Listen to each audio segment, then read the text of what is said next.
Okay, so what have you been up to? Just What have chilling? I been up? Um, a lot of Gaming? sitting, a lot of house projects. We have done some stuff around the house. I walk my dog a lot. Play a lot of video games now. What you playing? So bounce around. A little bit of Warzone, a little bit of FIFA, a little bit of 2K. So Solid. How's your Wi-Fi? we uh, we pay for a pretty solid package. We've got several guys that live here that all are on the internet, so we're doing all right. Huh? Not bad. How's Westmoreland? Have they had any cases yet? There was a couple cases in Pottawatomie County. I don't believe that any were actually in Westmoreland. So, Well, because I heard that Council Grove had like a ton of people get it. hmm um, I haven't heard any. At least my parents haven't Yeah, told me. I haven't been back to Westmoreland since quarantine started. probably a good idea not to. Yeah. My mom's not very happy. We all missed Easter, but we zoomed with her on Easter. So, That's amazing. uh, you know, Um, this wasn't worth it. so how big was your class size? I graduated with going through. It was in the 60s, low 60s. I think we ended up graduating with just under 60 kids by the time, we made it to graduation. So how did that go? Did you know most of the kids like really well? Yeah, every single person in your graduating class as well as, 90% of the kids in the whole school. We had roughly, 200, 250 kids in the Yeah. whole, 9 through 12. So you get to know everybody, especially by the time you're an upperclassman. How well you know 'em, like any school, you're going to have groups and you're where you know everybody really well or something like that. But you know everybody's name. You Yeah. know So who they hanging out with.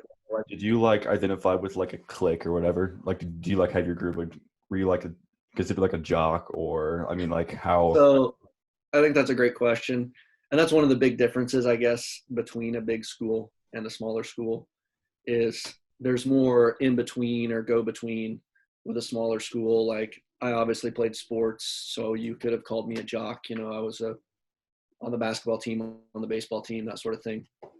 Um, but I also had, friends that half the school did choir, half the school did band. Like that's Yeah. everybody has to do a little bit of everything. So you get a lot more mixture. There's not really set cliques. Um, and I think me more than I mean, there were some kids that really were a jock or whatever, Yeah. but I think I sort of bounced around. I was a little bit of a nerd, a little bit of you know Yeah. a So jock, a little bit. your dad taught? Does he still teach there? He teaches elementary PE, so he wasn't at the high school, but he is a high school track and volleyball coach. So Is he the head coach there, or is he he, assistant? he is the head volleyball coach and an assistant track coach. So did you grow up with volleyball? Like, how did that end up? Like, how did he end up getting the? I know So that we've talked about this a little bit, but yeah. Are you asking how I became a volleyball coach or how he let's start became? with let's start with him, and then I'm sure that Okay. translates into you a little bit. Yep. It will. It's a big family ordeal. So the Schmitz family is well established in the volleyball community in Kansas. Um, my aunt is a head volleyball coach or was a head volleyball coach. She recently retired. My cousin is the head volleyball coach of Manhattan High now in our league.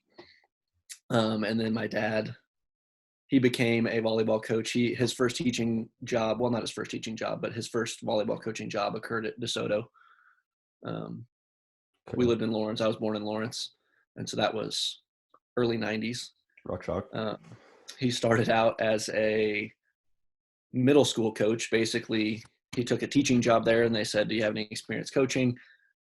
He had played, rec volleyball and had a sister that was a volleyball coach. So he was like, "Well, I think I could handle coaching middle school Yeah. volleyball," and so he did that just for the money.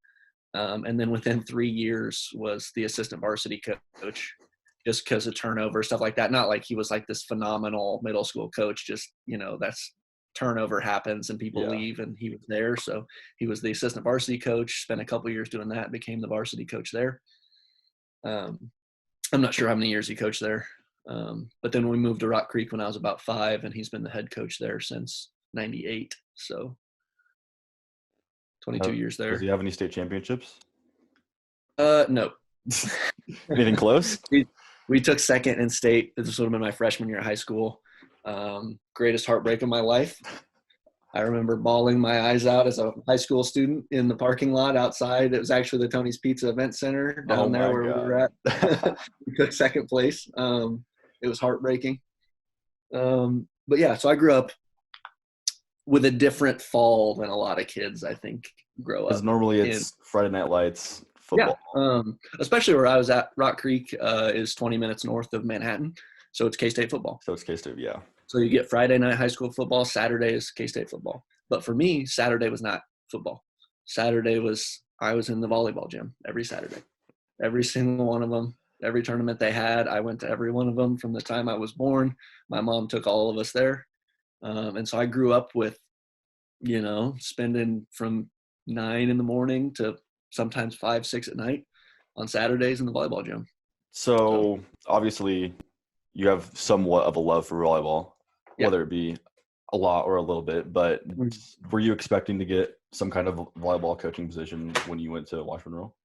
So how I started coaching, so volleyball, like I sort of have alluded to, is incredibly personal for me. It's something I grew up with. I idolized, my dad. I told myself when I became a teacher, I wasn't going to be a volleyball coach because there was no way in my mind that I could justifiably follow in his footsteps and do the job well enough that, that I could make him proud or whatever. So I told myself, I'm never going to coach volleyball. I just can't, break into that because I know I'd get way too invested. That's just how it would be. Yeah. And so second year, Earl Bordewick emails me 2 weeks before the school starts. And it's like, hey, we're short a volleyball coach. We really need a freshman coach. I know your dad's a coach. Would you be interested? And I legitimately had to sit and think on it for a week. And he was finally like, I need an answer. Like, you got to tell me one way or the other. Just let me know. I was like, I'll do it. It was, like I said, it was one of those things that I knew as soon as I got into volleyball, just because of how I grew up and what I saw on a day-to-day basis, that I was going to, fall way too into it. And here I am. I love every minute of it. Wearing a volleyball shirt right now. What's that? Your Let's Help shirt. Yep, rocking the volleyball right now. So volleyball in the fall. Were you really invested into anything in the winter? I mean, you said that you played basketball, but was that like a big deal? I played high school basketball. I loved it. I loved playing it, but I don't think I'll ever coach it. But so then spring baseball. Always been a baseball player? Yep, always been a baseball guy. Much to the chagrin of my father, because he was a college track athlete, and track and volleyball are the two Schmitz sports, and I guess I hit on one of them. I got volleyball, so they've forgiven me, but I did not do track. I was not a sprinter like most of my cousins and aunts and uncles were. So I played baseball. I liked to stand in the outfield and not run. But yeah, from a very young age, I fell in love with baseball. That's what all my friends did, and that was just what we did every summer, all summer long, was baseball. Did you ever get really into it? I mean, obviously, like, you're a big baseball fan, but did you ever like get into? I mean, I'm not really sure how the competitive scene is for baseball, but so when I was going through, it was still sort of on the fringe of that travel select team that is really, really popular right now. Yeah. That a lot of guys do, they try out for a select team and travel all over the country, which I think is incredible. That was sort of just beginning, or at least in Kansas, in Northeast Kansas, it was just beginning sort of when I was going through. So I didn't go that route. We played Legion ball, which is sort of on its way out now. But we played Legion ball growing up. I kept the same team from the time I was 12 to the time I graduated high school. The same 10, 11 of us played together. We'd occasionally pick up a couple other guys. But it worked for us. In the small school that we were at, we could take those guys that we knew were going to be varsity baseball players. Yeah. And sort of we gelled. And so by the time we were juniors and seniors, we were winning league and going to state. And so we were really, really successful. And then we get to college ball. It did provide me the opportunity to play college baseball. Now that was at Manhattan Christian Community College, right? Manhattan Christian College. No, Manhattan. MC. Okay, sorry. It's, if you're not familiar with it, it is right next door to K-State. Is across the street. Now, rural grad there right now. I heard from somebody, I think it was about soccer, but do they give scholarships, or was that just a tryout process? So they do not do athletic scholarships there. Just because of the level that they're at. They're in the NCCAA, not the NCAA. There's an extra C. It's the National Christian College Athletic Association. And they've deemed that athletic scholarships at that level are useless. They're not allowed to give them in the whole. Okay. To level the playing field, no one in the division is allowed to give athletic scholarships. At least that's how it was when I was there. Yeah. That might have changed recently to get more kids to actually play. So did you come in on an academic scholarship then? Yeah. Yeah, I had an academic scholarship, and they do scholarship competitions, things like that. They find a way to, help kids pay the money to go to a private school. So it's not a community college, but how many years did you stay there? I was there for 2 years. Played baseball the 2 years I was there. Left a couple credit hours short of an associate's degree in biblical studies. Biblical studies? Biblical studies. Biblical. Sorry. Bible study degree. MCC is known for its pastoral ministries degrees. Was that something that you were interested in becoming? Not really. I mean, faith had always been a central part in my life, so it wasn't like a stretch to go to a Christian college. But I had never really thought to pursue a degree in ministry. I was basically there to play baseball. So what were you wanting to pursue? Like, I mean, have you always had kind of teaching, or is that like a new thing? I switched to education as my major my sophomore year of college. I started out in pre-physical therapy. I wanted to, be a physical therapist, work in sports. Got in there and just hated the classes. And so when I say I went to MCC, they have what's called a dual degree program, which is where you can take classes. Since it's so close to K-State, you're basically enrolled as a K-State student and a Manhattan Christian College student. So I was taking classes from two colleges at the same time. Basically, my 15 credit hours were split between the two. And so I was taking, kinesiology courses and things like that from K-State while I was taking Old Testament history and poets and prophets of the New Testament. At MCC. So you started K-State as a physical therapy major, I guess. Mm-hmm. And how long did you do that before you decided to turn that into teaching or education? It was a full year that I was in the pre-physical therapy program. I went through all the entry level physical therapy stuff, kinesiology, the human body type of classes. But it just wasn't something I was passionate about. I could tell as I was going through them, like I understood the content. It wasn't something I was passionate about. And so teaching, obviously with my dad being a teacher, it was a logical shift. It was something I was willing to give a shot. I'd always thought I had the personality to do it. But I got into it and I loved it immediately. Realized it was what I was supposed to do. So was that 4 more years that you did that? Mm-hmm. So I took 5 years, took the victory lap before I graduated. How did you stay in the dorms, or where did you stay? So I stayed at the dorms at Manhattan Christian College. Even when you were going to K-State? For the 2 years that I went to Manhattan Christian College, because they require their students to stay for the first 2 years instead of like typically K-State, you'd stay for a year in the dorms and then you go somewhere else. So I stayed in the dorms at Manhattan Christian College as part of their requirement for the first 2 years. So then when at that point, I switched to K-State full time. So after those 2 years, you went to the dorms? No, I moved into a house with some guys. Moved into a house? Yep, lived in a house. So how did you get around campus usually? I lived off campus, and to get to campus every day, I drove a moped. So was it one of the best decisions of your life? I loved it. I bought a moped from a family friend back in Westmoreland. She was actually the organ player at the church I grew up at.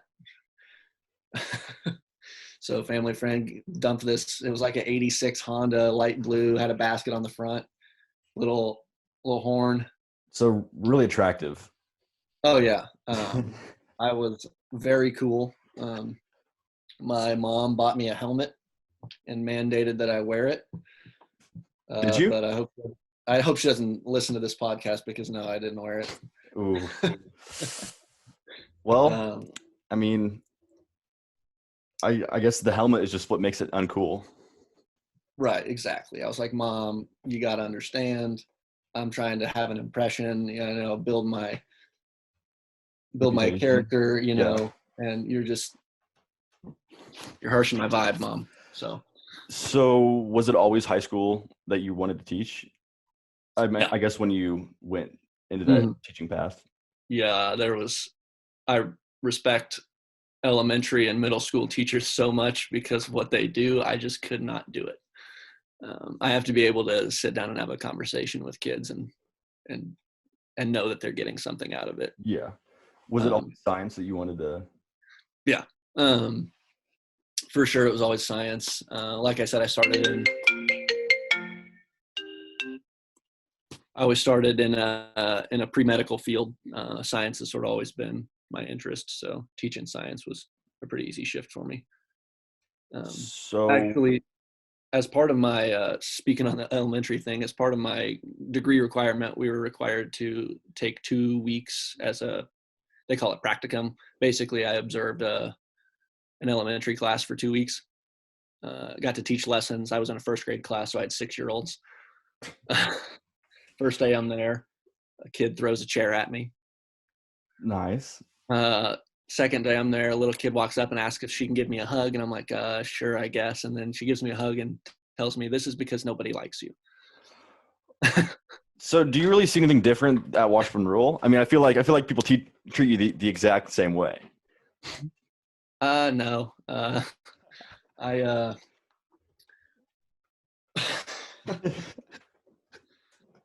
fair point. I like to think I have a pretty solid relationship with the students that they can give me a hard time. Which I think is something that I think that little 6-year-old actually didn't think anyone liked me, so that kind of hurt. yeah. But I mean, I'm not saying that we don't think that. that's true. That's fair. But so do you think that, I mean, obviously you're a very well-liked teacher and you kind of are good at making that connection with, did I lose you?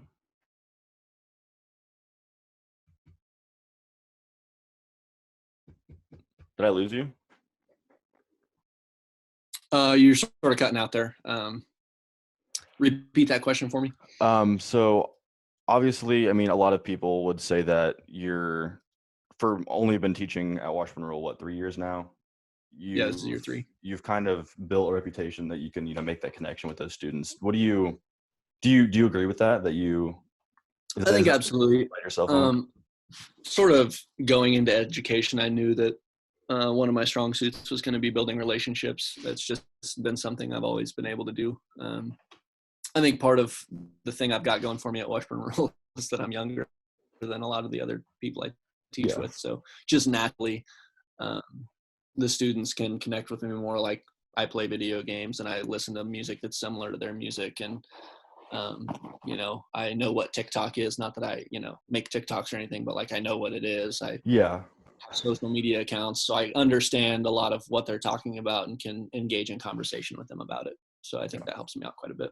Kind of going on to, you being more of a new teacher. I mean, you going into your 3rd year teaching, or I guess going into your 2nd year teaching, you got assigned to teach an AP class.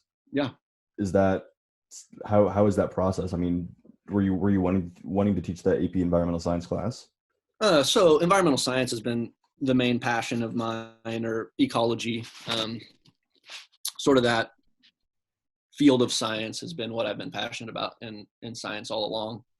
And so it was something that was really exciting for me. It was definitely a challenge teaching a college level class, and it still is a challenge. I'm in obviously my 2nd year, and now we've got coronavirus. So, you get new challenges all the time, but it was something that I was excited about for sure. I really appreciated the trust that the department and the administration had to give a 2nd year teacher an AP class.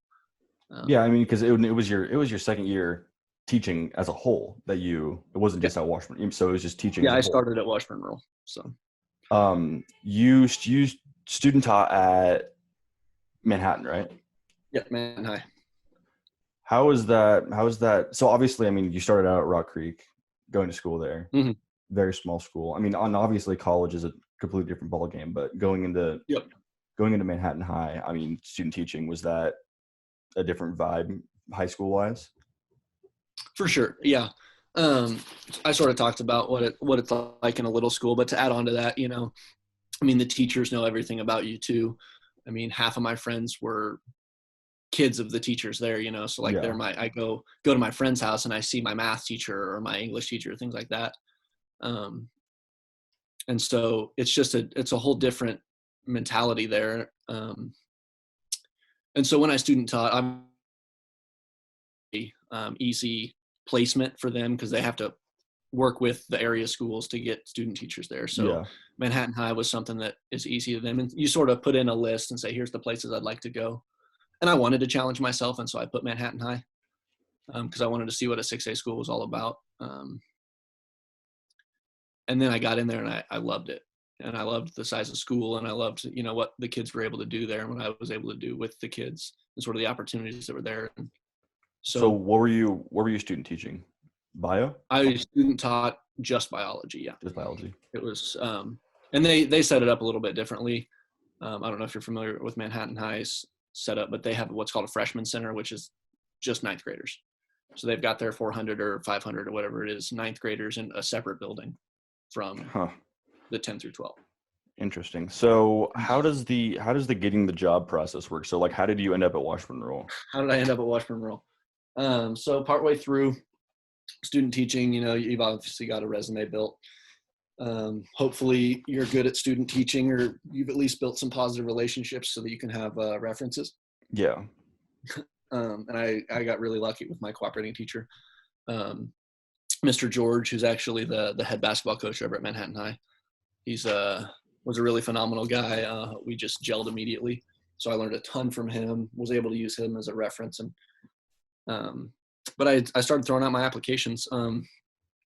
So basically, there's a website for Kansas teachers where they post all the jobs that are available. Mm-hmm. You can go to individual school districts and find the jobs too, but it's sort of like a blanket. Here you go. Here's also all the jobs. Yeah. But education right now is definitely in demand. And so it was one of those things where, especially in science, there was a lot of positions available. So I had, my pick of the places I wanted to apply. And immediately I saw Washburn Rural on the list and thought, okay, that's in the league. I'm, vaguely familiar with it. Topeka is a place I wouldn't mind living, things like that. So I filled out the application, interviewed, would have been probably in March. Who interviews you?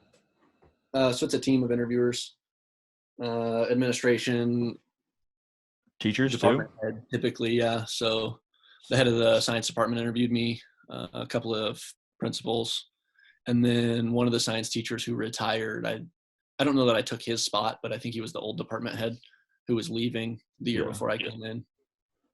And that, I mean, did you just connect well with those people and you? Yeah, I guess. You're never really sure how the interview goes. And that was actually my very first interview that I ever did. So I think part of the reason, like, I feel like I interviewed really well for that one. And part of the reason was because I had told myself going in, this is a 6A school. A lot of people are going to, be vying for this job. Like, I had already mentally processed the fact that the chances of me getting the job were probably pretty low. And then I was going to use the interview just to get comfortable. Yeah. And so I really was myself in that interview. I truly think that I was more relaxed for that interview than I was for a lot of other things that I've done that are way less typically stressful than interview. And so I think they must have saw something, personality wise, that they liked about me and gave me a shot. So yeah. So people that go to Washburn Rural, they obviously and are familiar with the science department. They know that you and Piper are kind of like all buddy. Was that like a friendship that was automatically made when you guys? Yeah, I didn't know him going into it. And so we just happened to get classrooms with that adjoining door in between. And it was one of those things where as a first year teacher, I needed a lot of help. So I found myself bursting through his door, asking him questions basically every day. And he was nice enough to continue to answer those questions. Well, because So I had Pi for first semester of my freshman year, which would have been your first year teaching. And I mean, just the vibe that I got off of you two was that like you guys had been best friends like for a long time. It had, like I said, we met, first day of school. He was one of the guys that interviewed me, so I guess technically we met then, but I don't really like remember or process the stuff that happened in there. But he, like I said, he was just immediately super open to helping me with whatever I needed. And obviously we share a lot of interests. We're both K-State guys.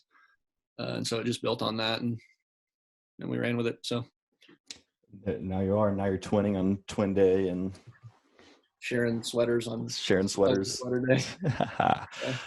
Backtracking a little bit. So yeah, sure. I think you told me or someone I was in the room that you used to be a sound guy for a band. Yep, that is the case. I've worked. How'd that job come to be?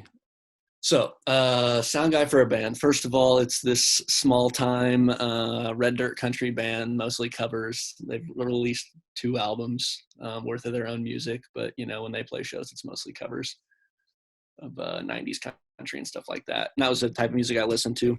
Yeah. But the lead singer is actually my cousin, which is the connection there, how I got the job. But one summer, it would have been while I was in college. He was like, hey, this was like right in the heart of when they were, doing the most travel and doing the most shows. And he was like, hey man, like we're doing 2-3 shows a week and we could really use, just another guy who's not in the band who can run the sound for us. Stuff like that, because obviously when they're on stage they can't hear what they sound like. They get their 20-minute sound check but before I showed up they just hoped they continued to sound good, and that's what a lot of small bands go through. And so he's like, hey, just come with us for this first weekend. It was like the second week of June. He's like, just come for this weekend, it's 3 shows, see if you like it. If you like it, you can keep doing it. If not, cool, we'll find somebody else. And so I went up there and we played the very first show I did, they did it was some town doing like a summer nights festival where they had a car show and, the corn dog stands and Ferris wheel, stuff like that. And these guys, played the dance at the end of it. It was like a 3-hour show. And it was just a blast.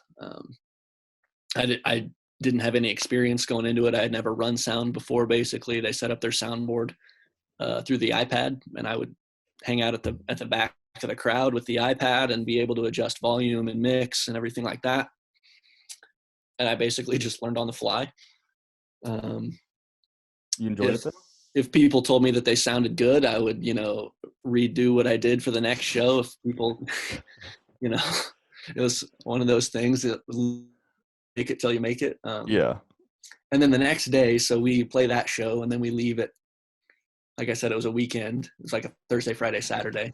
So we leave, and the next show we're doing is at a brewery in western Nebraska. And it was literally a 6-hour van ride, and they've got one of those 8-passenger vans with like the curtains and the windows. Classic. Cool.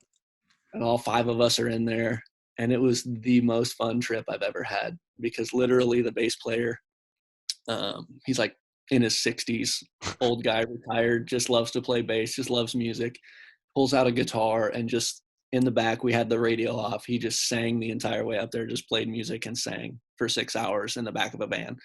It was like, this is, these dudes love music and it's cool. So I did that for a couple of years, mostly during the summer, because that's their busy season anyway. Yeah. Doing festivals and shows. And Are you stuff. still close with them? I mean, obviously your cousin, but obviously, yeah, I see my cousin all the time. They've sort of. So music, none of the guys in the band, music was their like main income source. It was a side thing for all of them as a hobby. And then all of them have families, so they don't do it quite as much anymore, but I'll occasionally, they play, probably 10 shows a summer now instead of, they played about 80 in a year. Jeez. That first year I was with them. And it's stressful. Like I said, they've all got families. And, you know, so just to put this into perspective, because I feel like it's worth mentioning, like I said, music for these guys was a hobby. Between the 4 members of the band, the lead singer, my cousin, is a computer programmer. He does software design. That's his job. So pretty smart dude. Writes code for a living. The bass guitarist, like I said, he's retired, but he ran a couple $1 million lumber yard. So he retired with quite a bit of money, had a super successful business. Yeah. So those 2 guys. And then the drummer he ran the special ed department of a high school for 8 or 10 years, has a master's degree in special education. So it's not just like these aren't just like your stereotypical band guys that don't have anything going for them. And that's not even the highest level of education. Our lead guitarist was literally from Valencia, Spain, had a doctorate degree in electrical engineering. So you were most likely the dumbest one there. Oh, for sure. Running the sound. Yeah. Literally the lead guitarist, like I said, he had a doctorate degree in engineering. He worked for Garmin, and literally would make his own amps, like what the in the world that he played shows on. Like that's why I did it. Like there was so much, like the guys were so genuine and they were there just to play music because they love music. It wasn't, and so it wasn't like this struggle to make it big or anything. It was just like, we love playing music, so we're going to play these shows because we love it. And that's what we're going to do. I got to play a lot of cool places. We opened for some bands that were pretty cool. I got to go to Stampede for 3 years. Anything super memorable happen? I mean, like get a open for anyone that got pretty big, or they've opened for like Casey Donahue and bands like that. A couple of other smaller groups, Kyle Park, but those are like the Texas country type of band. I guess the coolest moment that I had while I was there was one year at Stampede. We played during the day. It would have been a few years back while it was still in Manhattan. And then after the show, me and the drummer were sort of just walking around, checking out the tents and stuff. Mm-hmm. And we just sort of accidentally walk up to like the backstage area, like where the other bands, like Chris Stapleton, it was the night that Chris Stapleton played. So Chris Stapleton is there and the brothers Osborne were the two headliners that night. We get to backstage and I'm like, Joel is the name of the drummer. Like, we can't go back there. We don't have passes. He's like, just trust me. I'm like, this is not a good idea. Like, I'm, awkward and like, we can't do this. So to put this into perspective, Joel has a beard that goes down to his waist. Okay. He's bald, giant beard, super confident guy. So he just starts walking up, shaking people's hands, taking pictures. People love his beard. So he's just taking pictures literally with the security guards that aren't supposed to let us in, just people truly believed that he was supposed to be wherever he was at. And so we just walked through, no passes, no nothing, just walked through all the way back to Chris Stapleton's bus. Okay. And we are standing outside of Chris Stapleton's tour bus, talking to Chris Stapleton's manager because he was outside the bus. Yeah. We were just talking to him. We spent 15 minutes talking to Chris Stapleton's manager. And then this other dude with a beard walks by. And Joel, the drummer, who's also got a beard, stops him and starts talking to him about beard care, like how they care for their beards. Like what one does. They put in their beard. This is, when I can barely grow facial hair myself, so I'm not really in the conversation. I'm just hanging out. Yeah. And then later that evening, time goes by, I go back out there. The dude with the beard hops on stage. And it was one of the brothers Osborne.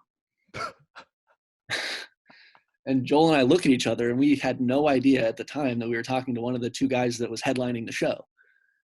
And like the brothers Osborne are, I don't know if you know them, but I've heard of them. Yeah. They're a fairly popular country duo. That him and I had just been casually chatting with, having no idea.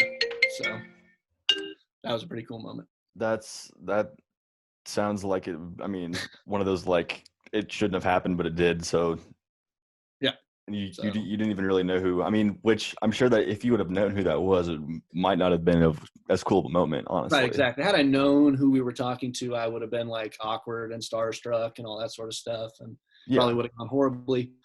Um, that but yeah, it was crazy. Literally, we're sitting out in our lawn chairs watching stand-up comedian. Him and his brother come on stage, and people are freaking out. And we're like, we just talked to that guy. we just talked to him. He's just a normal guy. So that was just like it's kind of like a side job type thing. Yeah. Did you have a main job going into college? I guess just in general, like.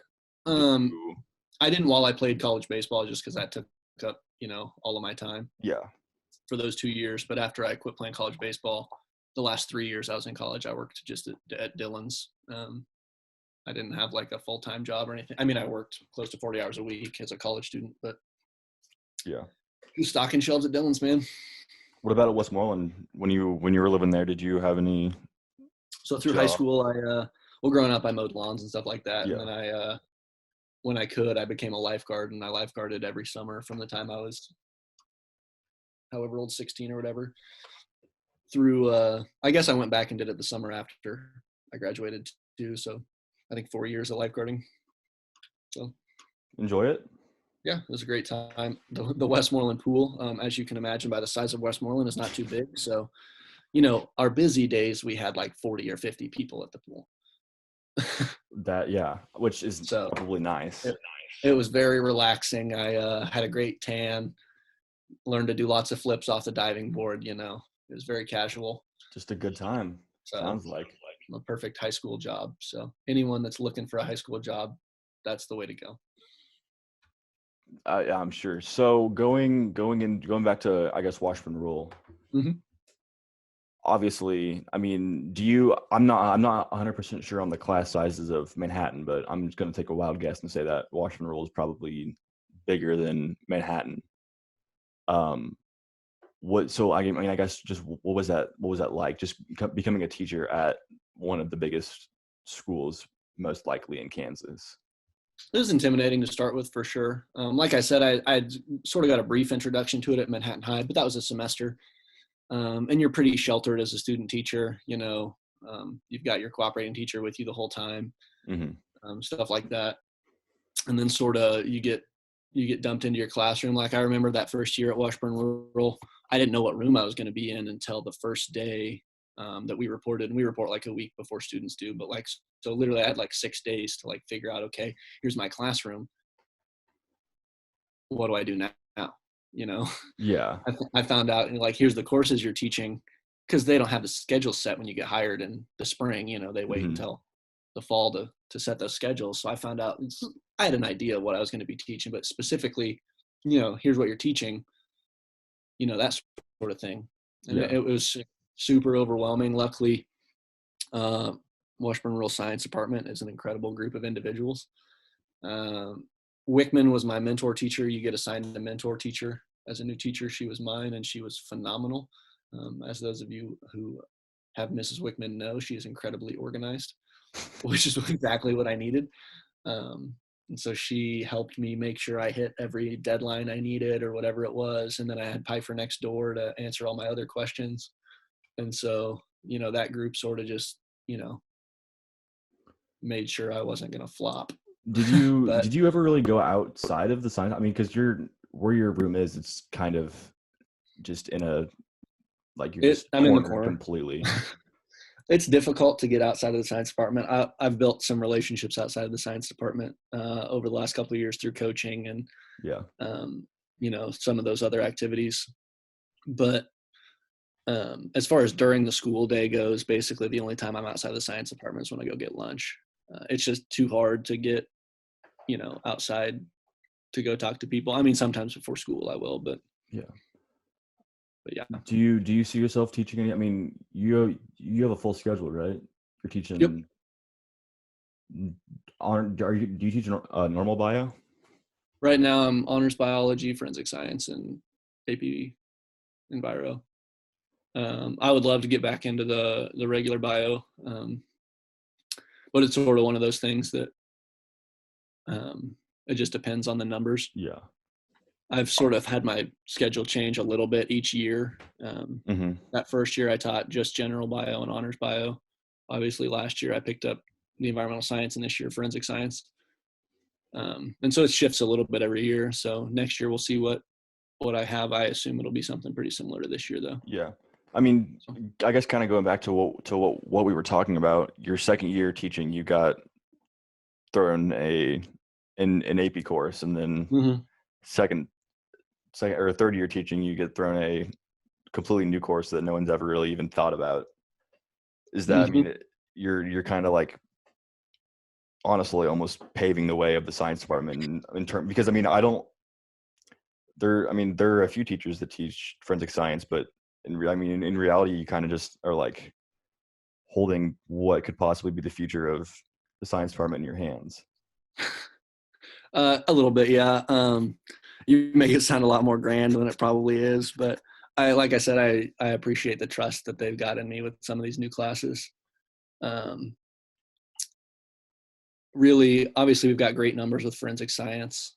We've got 7 sections, I think, of forensic science right now, and that's a first-year class. Yeah. And that was a new challenge altogether, because that's not something that I grew up with a background in. And so it was something that over the summer we had to really, hammer down. Here's what we're doing, and here's what it's about. And then with the AP class, it was sort of like you said that forensic science was a brand new class. The AP environmental science class had never been taught at Washburn Rural before when they gave it to me as a second year teacher either. Yeah. So I basically got to design that class from scratch, all by myself. This year, having 2 other teachers with forensic science has been such a blessing. The 3 of us. Yeah, I'm sure it's been. The 3 of us have worked really well together, and I think made a pretty good course. And we're going to continue to improve it. It's obviously in its first year, so yeah. There's been a lot of kinks and hiccups, but yeah, that AP class all by myself. It was stressful, and there were times that, I didn't feel like I was the smartest kid in the room. Well, because if we're being honest here, you probably weren't. I mean, based on my ACT score, I was about the dumbest kid in the room. I mean, because the first year that you taught it, I mean, I don't really know who's in that class right now, but I mean, I know a lot of the debate kids were in there, and just like literally like the smartest people in the school that were probably smarter than. It's the same grouping of kids this year, yeah. And so it's the top, the top percentage of Washburn Rural, and it's so much fun to teach, because obviously with kids that bright, the discussions and stuff that we have, but every day they're stumping me with questions. It's like a challenge for me to, do you love it though? Answer their questions. I love it. Yeah. It's, that's why we do it. I don't think I do this with forensic science either, but I like to think that I allow the kids to, dictate a little bit what happens in there. And so to see what they want to talk about and how I can sort of allow them the capability to learn is what's cool for me. So I guess kind of what you do. Yeah. So I guess kind of wrapping it up. Do you? So you started out pre-physical therapy. You decided that you wanted to be a teacher. Did you have a goal in mind when you started teaching? Like, what did you want to just have a goal? And I just wanted to change the world, man. I don't know. I'm a dreamer. I didn't have like here's how long I want to teach. Here's I want to become an administrator or whatever it was like that. It was just like, I wanted a way that I could feel tangible change in what I do every day. And so to watch kids as we go through these years, the relationships that I built with kids, and to see, what they want to be in forensic science, to see those kids pique their interest and really dive into those concepts this year in environmental science. I've had kids tell me that they've changed their major to, environmental engineering, because all those kids are going into engineering and programming and all of these incredible courses. But like to see them just take just a tiny bit of what I've done with them or what we've done together and run with it is super cool for me. And so for me, it's as simple as that, man. Like, I love seeing what people are passionate about, and in education, I get to see that every day. And so that's why I do it. Yeah. Yeah, I think that's about it.